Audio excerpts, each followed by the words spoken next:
सत श्री अकाल जी, आदाब, नमस्कार, जय हिंद। मैं Amitabh Joshi, founder smart India global brand. आज जब पूरा देश संक्रमण काल से गुजर रहा है, हमारे लोकतंत्र के सभी कार्य, हमारे लोकतंत्र के सारे स्तंभ लगभग चकनाचूर, लहूलुहान हालत में है। चाहे वो न्याय का क्षेत्र हो, चाहे वो पत्रकारिता का क्षेत्र हो, चाहे वो पॉलिटिक्स ही क्यों न हो, या फिर ब्यूरोक्रेसी, और या फिर जिनपे सबसे ज्यादा दारोमदार है समाज सेवा का पेड़, समाज सेवा का क्षेत्र। आज देश भर में हजारों की संख्या में कुक्कुर मुक्तों की तरह एनजीओज की फौज पैदा हो रही है। एक जाल एनजीओज का बिछ गया है चारों तरफ, और एनजीओज की आड़ में जिस तरीके से गोरख धंधे हो रहे हैं और सच्ची समाज सेवा नहीं हो रही है, ऐसे में स्मार्ट इंडिया ग्लोबल ब्रांड ने राजस्थान के कोटा शहर में, जो चंबल नदी के कारण विश्वविख्यात है, एक एनजीओ की तलाश की, एक स्वयंसेवी संस्था की तलाश की। इस स्वयंसेवी संस्था को प्रतीक्षा चलाती है। प्रतीक्षा के जीवन का एक विजन है, और वो वाकई अभावग्रस्त वंचितों, गरीबों, दलितों और ऐसे लोगों के साथ काम करना चाहती है जहां जिनके घरों पे आज़ादी के 70 साल बाद भी सूरज की एक किरण तक नहीं पहुंची है। तो आज हम कोटा में आ गए हैं, और कोटा में प्रतीक्षा चैरिटेबल फाउंडेशन के दफ्तर में हमने प्रवेश किया है, और हम मिलते हैं प्रतीक्षा पारिक मैडम से, और उनसे हमारे कुछ जो सवाल है वो बेलाग सवाल उनके सामने प्रस्तुत करते हैं, और सवालों का प्रतीक्षा चैरिटेबल फाउंडेशन के दफ्तर में इस समय हम मौजूद हैं। राजस्थान में सैकड़ों की संख्या में एनजीओज काम कर रहे हैं, लेकिन कुछ एनजीओज ऐसे हैं जो नई तस्वीर बना रहे हैं, एक नई इबारत लिख रहे हैं विकास की। चाहे वो बच्चों के विकास की इबारत हो, चाहे वो बालिकाओं के विकास की इबारत हो, चाहे वो वृद्धों के विकास की इबारत हो, या महिलाओं के विकास की इबारत क्यों न हो। तो ऐसे ही एनजीओ में हम कुछ एनजीओज के नाम ले सकते हैं। आस्था एनजीओ काम कर रहा है उदयपुर में, काफी बड़े लेवल पर और अच्छा काम कर रहा है। ऐसे ही क्षमा काकड़े का एक एनजीओ अजमेर में काम कर रहा है, जो महिला कल्याण संस्था के नाम से काम कर रहा है, और पिछले 60 साल से वो अस्तित्व में है। तीसरा शहर कोटा। कोटा को बहुत अलग शहर के रूप में जाना जाता है, और ये शिक्षा की मंडी बन गया है एक तरह से। लेकिन फिर भी कोटा के भीतर कोटा की जो अभावग्रस्त, वंचित या अनेक तरह के रोगों से ग्रस्त जो लोग हैं, ऐसे लोगों के बीच में जाकर के प्रतीक्षा पारिक काम कर रही है। प्रतीक्षा पारिक को एक लंबा समय इसी क्षेत्र में काम करते हुए हो गया है। तो हम प्रतीक्षा जी से पहला प्रश्न पूछते हैं। प्रतीक्षा मैडम, आपका विजन क्या है? लोगों की सेवा करना, छोटे बच्चे, स्कूली बच्चों के लिए फ्री एजुकेशन दिलवाना, और जितनी भी असहाय जो भी लोग हैं, अभी कोविड काल में जिन लोगों के पास बेघर हो गए हैं, उन लोगों के लिए एक आश्रय स्थल बनाना, जिसके लिए मैं आगे जाके उन लोगों को अच्छे से रख सकूं और बच्चों को स्कूल शिक्षा दिलवा सकूं। हॉस्पिटल है, वहाँ से हम लोग बात करके, और जो 100 किलोमीटर तक गरीब लोग हैं जो डेड बॉडी लेके नहीं जा सकते, उनको उनकी डेड बॉडी वहाँ तक भिजवाने का कार्य करते हैं। लावारिस लाशों का अंतिम संस्कार को भी जिम्मा ले रखा है। तो ये विद्या पारिक है जिनको आप अभी सुन रहे थे, लावारिस लाशों के अंतिम संस्कार का जिम्मा भी। देखा आपने वायरस का वो दौर, कोरोना काल, तब एक बेटा भी अपने पिता की सेवा नहीं कर पाया, रिश्तेदारों की सेवा नहीं तो काफी दूर की बात थी। ऐसे समय में लावारिस लाशों को उनका विधि विधान से दाह संस्कार करना, उनको मुक्ति दिलाना, ये सबसे बड़ा पुण्य का कार्य है जो प्रतीक्षा चैरिटेबल फाउंडेशन के माध्यम से किया जा रहा है। प्रतीक्षा कर रही है जो इसकी चेयरपर्सन है, और साथ में विद्या जी जो इसका प्रबंधन देखती है, वो इस काम को अंजाम दे रही है, और इनके साथ कोटा शहर के सैकड़ों की संख्या में सहयोगी भी है जो इस काम को आगे बढ़ा। प्रतीक्षा जी, आपका संघर्ष क्या रहा है? सबसे पहले आप बताइए कि आपने समाज सेवा का ये ड्रीम कैसे आया, अच्छी पढ़ी लिखी होने के बावजूद, कि मुझे समाज सेवा करनी है, और सबसे पहले इसको ड्रीम को अस्तित्व में कब लाया? हम लोगों ने इनकॉर्पोरेशन तो हम लोगों ने कोविड काल से हम लोग काम कर रहे थे। कोविड काल में हम लोगों ने करीबन बहुत सारे लोगों को फ्री, जैसे हम लोग जिनका भी इलाज करवाना है उनका इलाज करवाना, मेडिकल चेकअप करवाना, रैन बसेरे खुलवाना और सभी चीज़ों के लिए। और स्कूल के अंदर कोई बच्चे उनको बुक्स की ज़रूरत होती है, आपको पता है कि स्कूल उस टाइम पे बंद थे, तो उनको बुक्स उपलब्ध कराना, ये सभी चीज़ें हम लोग कोविड काल में कर रहे थे। उसके बाद भी मुझे ऐसा लगा कि तो हम लोगों ने जुलाई 2021 में इनकॉर्पोरेशन करवाया और उसके बाद से ही हम लोग कंटिन्यू सेवा कर रहे हैं, जैसे कि खाना वितरण करवाना गरीबों के लिए, और जो भी मतलब असहाय लोग हैं जो प्रॉपर तरीके से अपना कुछ भी उनको हेल्थ जो नहीं मिल पाती है उनके लिए हम लोग कोशिश करते हैं। व्हील चेयर उपलब्ध कराना जो हम लोगों के लिए जो भी हमसे हो सकता है हम लोग वो कर रहे हैं। कोशिश की है हम लोगों ने, पिछले साल में भी हम लोगों ने LBS हॉस्पिटल में जाके जितना बॉडी कम्बिनेशन करवा सकते हैं उसकी कोशिश की और वो हम लोगों ने लगातार करवाए भी हैं। जानना चाहता हूँ कि प्रतीक्षा चैरिटेबल फाउंडेशन में आपका किरदार क्या है? जब हम लोगों ने कोरोना काल में जब सेवा स्टार्ट की थी उस टाइम पे हमने नहीं सोचा था कि हम लोग कोई चैरिटेबल कोई फाउंडेशन खोलेंगे। हमने अपने मन में आया कि कुछ लोग जिनके पास में जिनके पास में खाने की प्रॉब्लम है या जिनको मेडिसिन की प्रॉब्लम है या शिक्षा की प्रॉब्लम है, थोड़ा सा अपन उनकी हेल्प कर सकें। स्टार्ट ऐसे हुआ। उसके बाद में फिर ये रजिस्ट्रेशन हुआ। तो जब रजिस्ट्रेशन व्यक्तिगत सेवा का स्वभाव था जी, उस सेवा के स्वभाव को आपने संस्थागत और जब स्टार्ट किया था तो उस टाइम पे भी ये भी नहीं सोचा था कि हम लोग इतना काम कर सकेंगे। हमें लगा छोटा छोटा कुछ करके थोड़ा सा कुछ कर सकें। तो जब ये अकेली, मुझे लगता था ये अकेली जाएंगी कहीं पे, तो लोगों को ये नहीं लगे अकेली लड़की क्या करेगी जी। तो मुझे लगा कोई बात नहीं, अपन दोनों साथ चलेंगे। साथ चलेंगे, एक और एक 11 होते हैं। ऐसे ही लोग जुड़ते चले, ऐसे ही लोग हमारे साथ। फील्ड में किस क्षेत्र में आपका NGO काम कर रहा है? हम लोग का NGO कोशिश करता है, सबसे पहले तो मैंने आपको बताया जैसे कि लावारिस लाशों का अंतिम संस्कार, वो जो सबसे ज़्यादा एम्बुलेंस, हम लोग एम्बुलेंस के माध्यम से एम्बुलेंस करवा के और माध्यम से 100 किलोमीटर के एरिया तक हम लोग कोशिश करते हैं कि वहाँ पे बॉडी भिजवा दी जाए, या फिर हम लोग क्रेमिनेशन का भी काम करवाते हैं। साथ में बच्चों के लिए जो भी स्कूल के अंदर जो भी बच्चों को रिक्वायरमेंट होती है, गवर्नमेंट स्कूल में हो, चाहे कोई कैंप लगाना हो, आई कैंप हो, ब्लड डोनेशन कैंप हो, उन सभी पे। साथ ही कोशिश रहती है कि जो भी मतलब महीने में हम लोग कितना 4 बार 5 बार जितना भी हम लोग कर सकते हैं उतना हम लोग कोशिश करते हैं कि कोई भी भूखा ना रहे, उसके लिए भी हम लोग बहुत कोशिश करते हैं। वैक्सीनेशन कैंप हमने कोविड काल में हमने काफ़ी सारे 3 से 4 वैक्सीनेशन कैंप्स लगाए। और उसके अलावा वुमेंस के ऊपर भी मैं काफ़ी सोच रही हूँ कि मुझे आगे वुमेंस के लिए भी काफ़ी काम करना है, क्योंकि वुमेंस के लिए साथ में भी बहुत हेल्थ प्रॉब्लम्स भी होती है उनके लिए। और भी कुछ आगे का मेरा बहुत प्लानिंग्स है कि मैं उसके लिए आगे काम करना चाहती हूँ कि वुमेंस के लिए क्या किया जाए, उसकी भी मैं सोच रही हूँ। अभी समारोह भी रखा था, वरिष्ठ सम्मान समारोह अभी हम लोगों ने पिछले 15 दिन पहले ही हम लोगों के यहाँ पे हुआ था, जिसके अंदर हम लोगों ने 31 लोगों को सम्मान दिया। और महिलाओं को साड़ी, पुरुष को ड्राई फ्रूट्स और पैंट शर्ट्स दिए। बुजुर्ग सम्मान समारोह की आपने बात कही, मैं उम्मीद भी करता हूँ और आपसे जानना भी चाहता हूँ कि केवल सम्मान ही सब कुछ नहीं होता। सम्मान अपनी जगह होता है, किसी के आत्मबल को बढ़ाने का एक तरीका। बुजुर्गों के लिए ऐसी क्या प्लानिंग आपके पास है, कोटा शहर के और कोटा ग्रामीण के बुजुर्गों के लिए?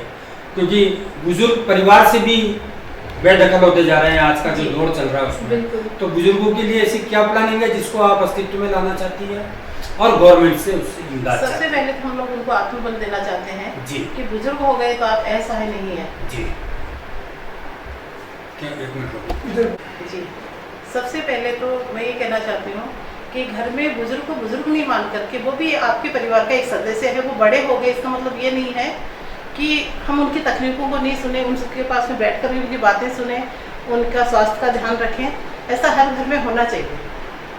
और मुझे मेरे ससुर जी की सेवा से करने के बाद मुझे लगा कि सच में हर बुजुर्ग का घर में पूरा मान सम्मान होना चाहिए। बड़े हो गए तो उनकी तो और ज़्यादा ज़रूरत हमें होनी चाहिए।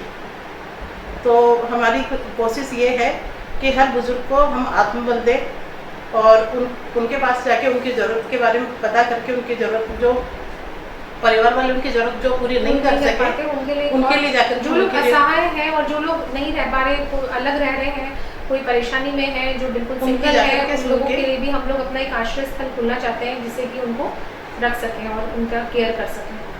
शेल्टर होम या जी, आश्रय ऐसा स्थल बिल्कुल, खोलने हाँ। की आपकी हमारी प्लानिंग है। प्लानिंग है हम लोगों की। इससे इसके लिए सरकार से आपको क्या उम्मीद है? सरकार को आप कुछ जगह के लिए या इसके लिए सोचा है जी, और ना कोई अप्लाई किया है अभी।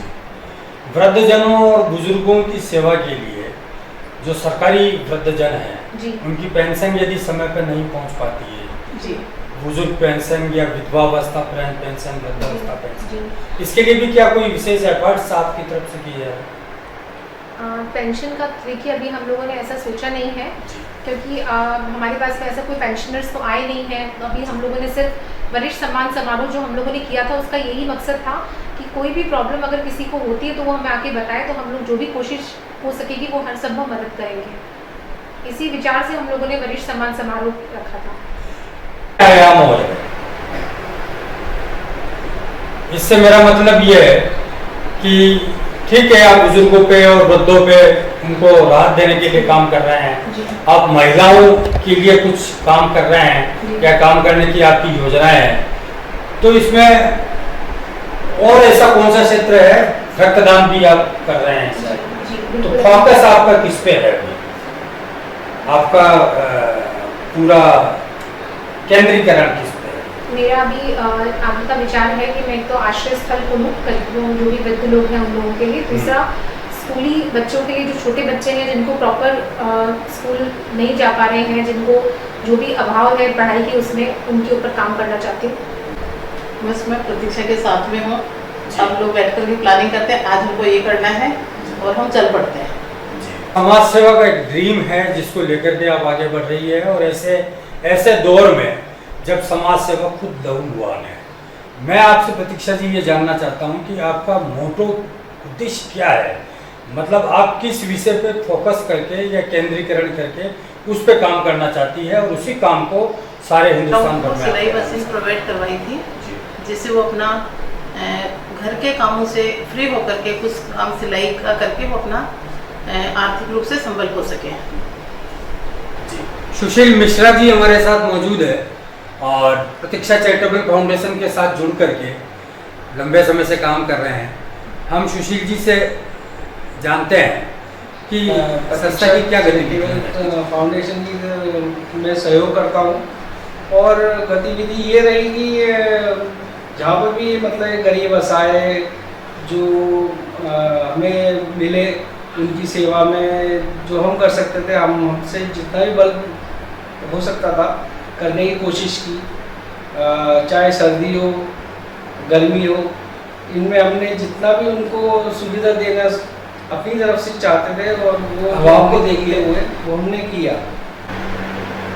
प्रतीक्षा आपकी एनजीओ की और क्या क्या है हमें, और ऐसे कौन कौन से क्षेत्र है जहाँ एनजीओ काम कर रहा है या करना चाहे? एनजीओ अभी हम लोग छोटे बच्चों के स्कूल के लिए हम लोग कोशिश कर रहे हैं, उनकी स्कूली फीस के लिए, कि जो बच्चे पढ़ नहीं पाते हैं, जिनको शिक्षा प्रॉपर नहीं मिल पाती है, उन लोगों के लिए, जैसे कि आजकल आयाम चली हुई है पढ़ेगा इंडिया तो बढ़ेगा इंडिया, जी। उसी के माध्यम से हम लोग सोच के बच्चों के लिए जो भी हमसे हर संभव हो सकेगा, बच्चों के लिए स्कूल बुक्स प्रोवाइड कराना, बच्चों के लिए स्कूल ड्रेस का देखना, क्योंकि आजकल आप देखते हैं गवर्नमेंट स्कूल के अंदर बिल्कुल भी बच्चों को प्रॉपर तरीके से ना बुक्स मिल पाती है वहाँ पे, ना बच्चों के लिए ड्रेस मिल पाती है, बहुत बच्चों को बैठने का सीटिंग अरेंजमेंट भी प्रॉपर नहीं होता है। और बच्चों के अंदर आप देखेंगे ऐसे जो भी स्लम एरियाज़ के जो बच्चे हैं, कच्ची बस्ती में रहने वाले बच्चे हैं, उनमें पढ़ने की एक अलग लगन है।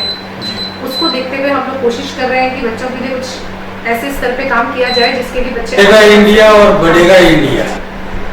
जब इंडिया बढ़ेगा तभी इंडिया बढ़ पाएगा, और बच्चे किसी भी राष्ट्र का भविष्य होते हैं। तो प्रतीक्षा मैडम का ये कहना है कि इनका ज़्यादातर जो फोकस है वो बच्चों पे रहेगा कि आने वाले टाइम में जो रूरल क्षेत्र के बच्चे हैं, जो अभावग्रस्त और वंचित बच्चे हैं, वो कैसे पढ़ें, कैसे जीवन में रोजगार प्राप्त करें, या कैसे जीवन में अपने सपनों को पूरा करें। इसी बारे में हम विद्या जी से जानते हैं। विद्या जी, आप कुछ बच्चों के बारे में। जी, मेरी तो ये सोच है, शिक्षा के साथ साथ में बच्चों को नशे से दूर रहना चाहिए। और मैं चाहती हूँ कि पूरे भारत में सूखे नशे के बहुत सारे बच्चे हैं, 13 साल से लेकर के 20 साल की उम्र तक के बच्चे जो और नशे की चपेट में आ रहे हैं। उनसे चर्चा भी हुई है और कोशिश कर रहे हैं हम लोग कोटा से स्टार्ट करके सब जगह जाएं, लोगों को इस बारे में शिक्षा दें कि नशा नहीं करना है। और गवर्नमेंट से भी हम लोग कोशिश करें, गवर्नमेंट से भी जाकर के बोले कि शुरुआत करा है नशा मुक्ति अभियान की। ऐसा नशा है जो सूखा नशा, जिसका बच्चे सेवन करते हैं, आमतौर पे पाए जाते हैं ग्रामीण क्षेत्रों में या रूरल क्षेत्रों में, इस तरह के क्षेत्रों में सभी जगह ये पाए जाते हैं। तो सबसे बड़ी बात है, प्रतीक्षा चैरिटेबल फाउंडेशन जल्दी ही इसका आगाज करेगा और कोटा से ये अभियान प्रतीक्षा जी चलेगा। आप और क्या करती हैं समाज सेवा के अलावा? जी, हम लोगों का एक्चुअली एक PhD से मेरा हम लोग PhD कॉन्ट्रैक्टर है जी, और हमारा इरिगेशन डिपार्टमेंट का काम है जी, भाई मेरे साथ, हम लोग, मैं और मेरा ब्रदर, हम लोग साथ ही काम करते हैं और अभी पाइपलाइन का काम कर रहे हैं। जीवन में पाइपलाइन का काम PhD का काम देखती है, उसके बाद समाज सेवा का एक स्वप्न था, उसको गतिमान बनाया, क्रियाशील किया। और यहाँ एक महिला होने के नाते मैं जानना चाहता हूँ कि महिलाओं की क्या क्या समस्याएं मोटे तौर पे होती है, क्या संघर्ष होता है और उनको किस तरीके से शिक्षा जरूरी है। सबसे पहले तो शिक्षा के साथ साथ में उनका रोजगार भी होना चाहिए, जिससे वो किसी पे डिपेंड नहीं, सेल्फ डिपेंड होगी तो वो कुछ कर सके, चाहे बच्चों के लिए हो चाहे समाज के लिए हो। एक्चुअली रक्तदान का हमारा ये पहला ही शिविर था और बहुत अच्छा, हमें काफ़ी लोगों में उत्साह देखा हम लोगों ने, काफ़ी अच्छे से लोगों ने हमें, जबकि आप देख रहे हैं कि अभी गर्मी का इतना भयानक एकदम गर्मी हो रही है, उसको देखते हुए भी हम लोगों के पास में काफ़ी जितना हो सकता था उतना लोगों ने बहुत अच्छे से उत्साह किया और काफ़ी सहयोग मिला हमें। लगभग कितना रक्तदान हुआ इसमें? 100 यूनिट के लगभग हम लोगों ने मतलब रक्तदान हुआ हमारे शिविर में और काफ़ी सफल आयोजन रहा उसका। और समय समय पर आप जो शिविर लगाते हैं, कैंप लगाते हैं, वो किस तरह के लगाते हैं? यहाँ गवर्नमेंट हॉस्पिटल में गरीब तबके के लोगों को रक्त प्रोवाइड नहीं हो पाता है, उनके पास पैसा नहीं होता कि वो प्राइवेट हॉस्पिटल में जाकर के ले सके, इसलिए हमने गवर्नमेंट हॉस्पिटल वाली टीम को बुलवा करके और ये शिविर रखा था। क्योंकि मेडिकल कॉलेज के पास में कोटा, बूंदी, बारा, झालावाड़ के सभी पेशेंट्स जितने भी हैं वो हाड़ोती के सारा क्षेत्र में या तो MBS में आता है या तो मेडिकल कॉलेज में आता है, तो उसी को चीज़ को ध्यान में रखते हुए हम लोगों ने वहीं की टीम को बुलाया। और तो ये एक छोटी सी मुलाकात थी हमारी प्रतीक्षा चैरिटेबल फाउंडेशन की प्रतीक्षा जी और विद्या जी के साथ। और राजस्थान के और अन्य शहरों में जो काम नहीं हो रहा है वो कोटा में हो रहा है, और ये अपने निजी जीवन को संचालित करने के साथ साथ एक बहुत बड़ा स्वप्न लेकर आगे बढ़ रही है। आने वाले समय में कोटा से आगाज होगा, बच्चों को नशे से दूर करने के लिए एक बड़ा ऐलान होने वाला है। तो देखते हैं आगे ये NGO समाज के वंचित लोगों के लिए, अभावग्रस्त लोगों के लिए क्या क्या करता है। नमस्कार। महिला अध्यक्ष हैं प्रदेश अच्छा, तो आप महिला विंग की कोटा जिला अध्यक्ष, विप्र महासभा की महिला विंग की कोटा जिलाध्यक्ष के रूप में आपकी क्या गतिविधियाँ हैं, क्या काम आप करेगी या कर रही है? हम लोगों ने अभी 2 महीने पहले ही मुझे नियुक्त किया है और अभी इसकी कार्यकारिणी के बारे में चर्चा चल रही है। अब मैं इसकी कार्यकारिणी पूरी रूपरेखा तैयार करूँगी। तो ये संस्था पूरी महिलाओं के लिए, ब्राह्मण महिलाओं के लिए समर्पित है? नहीं, इसमें महिला और पुरुष दोनों हैं। अच्छा, विपरीत, ब्राह्मण महिला और पुरुष दोनों है। जी बिल्कुल। तो ब्राह्मण महिलाओं के लिए कुछ करने का कुछ दिमाग में आ गया? बिल्कुल, मैं जयपुर में जैसे कि प्रदेश अध्यक्ष हर्षिता जी हैं, वहाँ पे हर्षिता जी काफ़ी अच्छे से प्रॉपर महिलाओं के लिए, ब्राह्मण महिलाओं के लिए और सभी के लिए, सब के लिए बहुत ज़्यादा संलग्न रहती हैं। तो मेरी भी कोशिश है कि मैं यहाँ पे अपने विप्र महासभा को अच्छे से प्रोत्साहित करके जो भी काम हो सकता है मैं यहाँ पे काम करूँ। आप भी इसमें शामिल हैं विद्या जी, विप्र महासभा में? नहीं, अभी तो नहीं हूँ, अभी कार्यक्रम बन रही है। मैं मानव अधिकार से जुड़ी हुई है। मैं विश्व मानव अधिकार संगठन से आती हूँ। प्रदेश संगठन मंत्री मैं हूँ, प्रदेश संगठन मंत्री। तो इसमें आपकी क्या भूमिका रहती है, क्या कामकाज रहता है प्रदेश संगठन में? इसमें जैसे भी जरूरत होती है, महिलाओं पे जो अत्याचार होते हैं तो वहाँ हम लोग, हमारी टीम पहुँचती है। घरेलू हिंसा है, दहेज के लिए है, काफ़ी चीज़ों पर। और किसी संस्था से आप लेटेस्ट जुड़ी हैं? तो मैं अपना ही काम कर रही हूँ, तो अपने NGO के लिए काम कर रही हूँ और साथ ही महासमाज के कार्यकारिणी के रूप में तैयारी कर रही हूँ। पारिक समाज में भी मैं कार्यकारिणी सदस्य हूँ। पारिक समाज बोले तो कोटा कोटा पारिक समाज। कोटा पारिक समाज, इसमें आप कार्यकारिणी में मेंबर हैं। यहाँ भी आपको कोई किरदार दिया गया है ऐसा, कोई भूमिका? अभी ये नया शुरू वापस से इलेक्शन हो रहे हैं इसमें जी। तो अभी तो कार्यकारिणी मेंबर बनी है, अभी इलेक्शन होंगे तो पता आएगा उसमें। तो प्रतीक्षा विप्र महासभा में भी जुड़ी हुई है और साथ में विद्याजीवी मानवाधिकार विश्व संगठन जो है, विश्व मानवाधिकार संगठन, उससे जुड़ी हुई है। तो इस नाते कुछ और भूमिकाएं भी है इनकी जिनको ये पूरा करना है।